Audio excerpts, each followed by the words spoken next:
पोहायला गेलेल्या तरुणाचा विहिरीत बुडून मृत्यू. म्हैसाळ परिसरात खळबळ. मिरज तालुक्यातील म्हैसाळ परिसरात एक दुर्दैवी घटना घडली असून पोहण्यासाठी गेलेल्या 19 वर्षीय तरुणाचा विहिरीत बुडून मृत्यू झाल्याची घटना सोमवारी दुपारच्या सुमारास उघडकीस आली. या घटनेमुळे परिसरात हळहळ व्यक्त केली जात आहे. मृत तरुणाचे नाव सूरज महेश नेमाडे व 19 राहणार अंबिकानगर परिसर असे आहे. याबाबत मिरज ग्रामीण पोलीस ठाण्यात अकस्मात मृत्यूची नोंद करण्यात आली आहे.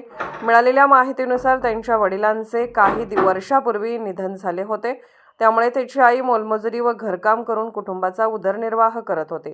कुटुंबात 2 बहिणी असून एका बहिणीचे लग्न झाले आहे तर दुसऱ्या बहिणीचा नुकताच साखरपुडा झाला होता. अशा परिस्थितीत घरातील एकमेव मुलगा गमावल्याने कुटुंबावर दुःखाचा डोंगर कोसळला आहे.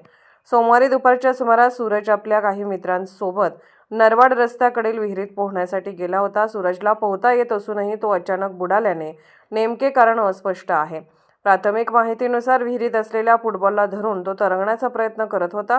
मात्र काही वेळानंतर तो पाण्यात बुडाल्याचे लक्षात आले. घटनेची माहिती मिळताच स्थानिक नागरिक व मित्रांनी शोध घेतला असता सूरजचा मृतदेह विहिरीत आढळून आला. त्यानंतर मृतदेह बाहेर काढून शवविच्छेदनासाठी मिरज येथील शासकीय रुग्णालयात पाठवण्यात आला आहे. या घटनेचा पुढील तपास मिरज ग्रामीण पोलीस ठाण्याचे अधिकारी करत असून तरुणाच्या अचानक मृत्यूमागील नेमके कारण शोधण्याचा प्रयत्न सुरू आहे.